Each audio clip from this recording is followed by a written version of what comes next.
Died because of the police officer. He died largely because of a drug overdose. But he had his knee on his neck.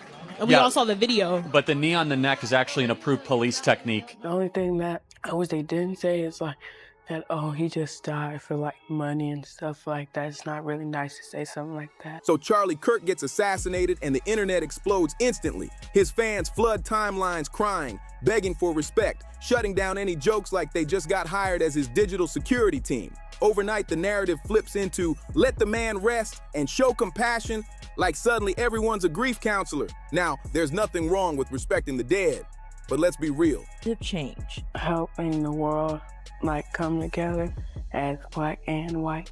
Some white people can be nice, some can't. And it just helps us come all together. Some people celebrating his death are definitely acting strange.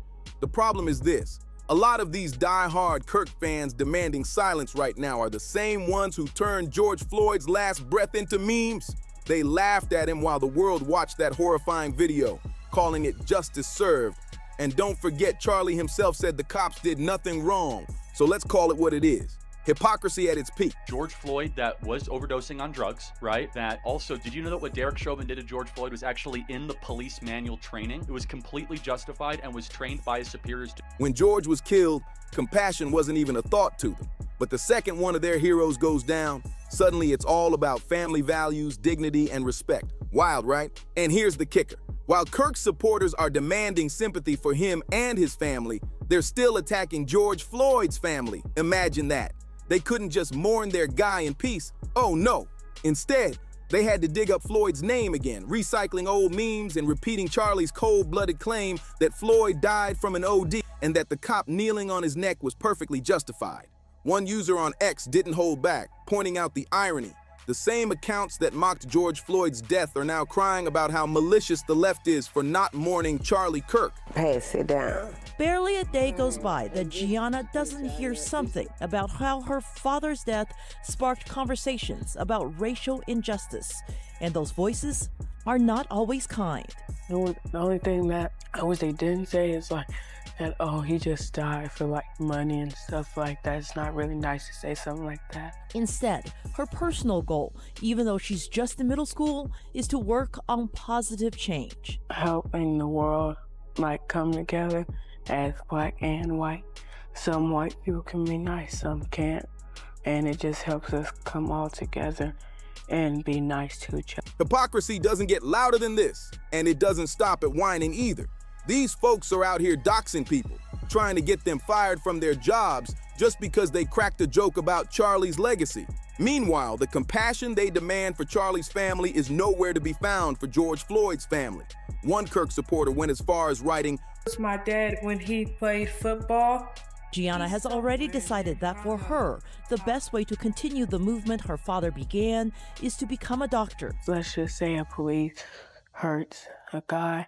I want to be able to help them and help them to be stronger and stand up to police that's rude.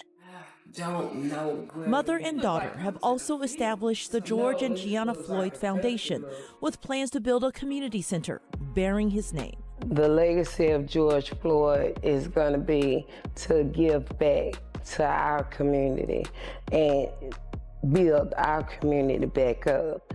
And Gianna wants a community center so bad. She wants to do everything. And as they work on school, on the community center, on life as a family, Gianna says the memories of her father are never far away. It's okay to lose a loved one, and you're always going to see them one day. George Floyd was a career criminal, an awful human being who overdosed on fentanyl like a junkie. He's not exactly comparable to a productive member of society who loved his family.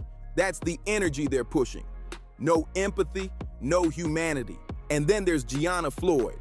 She lost her dad at just 6 years old in the most public and traumatic way possible. And now at 11, she's being trolled by Charlie's fans. I saw a clip somewhere that you were trying to get the officer who murdered George Floyd pardon, and I just want to know Yes, what your ma'am. reasoning was about that. Well, George Floyd didn't die because of the police officer. He died largely because of a drug overdose. But he had his knee on his neck, and we Yeah. all saw the video. But the knee on the neck is actually an approved police technique that police departments taught Derek Chauvin to use. Do you know that George Floyd was saying, "I couldn't breathe," well before that restraining technique? And So why'd they use the technique if he already couldn't breathe? Well, because he was actually resisting arrest, and they had to restrain him. And they restrained him in a way that they were taught to do, which is the knee on the neck technique. Okay, so when does the like technique end? Like when they die? Like he said he couldn't No, breathe. I mean the technique ends when the individual stops resisting arrest. His cause of death was not asphyxiation; it was overdose. Mocking her looks online and posting disgusting comparisons like it's some kind of sport. Her family already revealed that she's been dealing with racist bullying at school, but after Charlie's death, the harassment exploded even worse. But here's the twist. Gianna isn't folding under the weight of hate. She recently spoke up about how she handles the non-stop mocking of her dad's death. And instead of throwing shade back, she's choosing to rise above it. At only 11 years old, Gianna is showing more maturity, grace, and compassion than grown adults who spend all day making memes of her father's final moments. She admitted the cruel word sting, but she refuses to let hate consume her. And she's not just talking about unity, she's making plans. You were demonstrating, you were using your arm to do that. That's correct. Can it also be done with a leg? It can be done with the leg. Does MPD train on how to do it with a leg? We may show the younger officers in the academy what that looks like, but we don't train leg neck restraints with the officers in service. And as far as my knowledge, we never have. Gianna has shared that she wants to become a doctor one day, helping victims of police brutality. Now let's be clear, not every single Charlie Kirk fan is out here trolling Gianna or mocking George Floyd, but a whole lot of them are. And many of those same people are the loudest voices demanding respect for Charlie's legacy. The double standard is glaring. And speaking of Charlie, let's rewind to 2021. At a public event in Mankato, Minnesota, he straight up called George Floyd a scumbag in front of a crowd. Not only that, he repeatedly defended Derek Chauvin. The cop sentenced to 22.5 years for murder. Charlie stood on stages and pushed one of the nastiest lies, that George didn't die from police brutality, but from an overdose. He kept running that line even after it got destroyed in court. That's not just wrong, that's propaganda. The truth came out during the trial from multiple medical experts, including Hennepin County's own medical examiner, Dr. Andrew Baker. He testified that George Floyd's death was caused by asphyxia. His lungs literally couldn't pull in the air because Derek Chauvin's knee stayed on his neck for over 9 agonizing minutes. And let's be clear, this wasn't speculation. This was the official autopsy. Dr. Baker made it plain. George's past drug use and his heart condition didn't kill him. They had nothing to do with it. He said, Mr. Floyd's use of fentanyl did not cause the subdural or neck restraint. Mr. Floyd's heart disease did not cause the subdural or neck restraint. Those words matter. They're in the record. And the defense Charlie kept repeating, that Chauvin was just using a trained technique, false. A Minneapolis Police Department instructor, Lieutenant Johnny, testified under oath that officers were not trained to kneel on a suspect's neck once they were cuffed and subdued. On top of that, the Minneapolis police chief himself testified that Derek Chauvin's knee on Floyd's neck violated everything: policy, training, values, and basic ethics. He said flat out, "It is contrary to our training to place your knee on a prone, handcuffed individual for an indefinite length of time." In other words, there is no world where this was protocol. The chief doubled down, saying it was not policy, not training, and absolutely not in line with the ethics or values of the department. He made it clear the second Floyd stopped resisting, and especially once he was in visible distress and begging for air, the restraint should have ended immediately. That's the truth from the top of the department, not internet spin. So when Charlie Kirk kept insisting that Chauvin was just following procedure, he wasn't misinformed. He was flat out lying. And he repeated that lie over and over again. And about Charlie's favorite talking point, the fentanyl claim. Yes, traces of fentanyl and other substances were in Floyd's system. But let's get this straight. Having substances in your body is not the same thing as overdosing. The official autopsy made it crystal clear that drugs played no role in George Floyd's death. The cause of death was asphyxiation, period. Derek Chauvin's knee cut off his air. Multiple independent medical experts reviewed the evidence, and every single one confirmed the same thing. George Floyd's death was a homicide, caused by prolonged pressure on his neck and chest that left him unable to breathe. So why did Charlie and his followers cling to the overdose line? Because it gave them cover. It allowed them to dodge the hard conversation about racist policing by pretending George killed himself. It gave them permission to keep mocking him, painting him as the villain and ignoring the reality that millions witnessed. That's why this propaganda is so dangerous. It rewrites a murder into a myth. This wasn't just misinformation. It was propaganda crafted to wipe away accountability. And now, watching Charlie Kirk's own supporters cry out for sensitivity and compassion, the hypocrisy practically screams at you. This is the double standard that America can't seem to shake. We've seen it play out with George Floyd, Eric Garner, Trayvon Martin, but when it's Charlie, suddenly the script flips completely.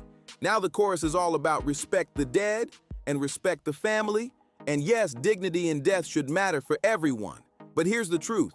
Respect is a two-way street. You can't rewrite the rules of morality depending on whose name is trending. And most importantly, the way you died does not erase the way you lived. That's where the insult cuts deep. Because scrubbing Charlie Kirk's hateful record clean in the wake of his death doesn't just rewrite history, it pours salt in wounds still open for Floyd's family and so many others. But here's what makes it even more striking.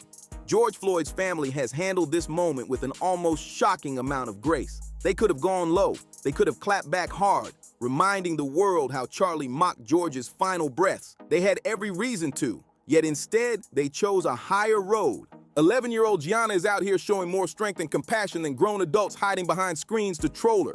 She's speaking about unity while the same people mocking her father's death are busy pouring gasoline on division. That contrast is powerful. A child choosing grace while mobs of adults choose hate. Now I want to hear from you. Did you catch how Charlie Kirk's fans acted online compared to how George Floyd's family responded? How does it sit with you seeing a little girl, just 11 years old, carry herself with more dignity than people twice, even 3 times her age? And here's the big one. Do you think the reaction would have been the same if the roles were reversed? Drop your thoughts in the comments and make sure to like, share, and subscribe if you want more deep dives like this.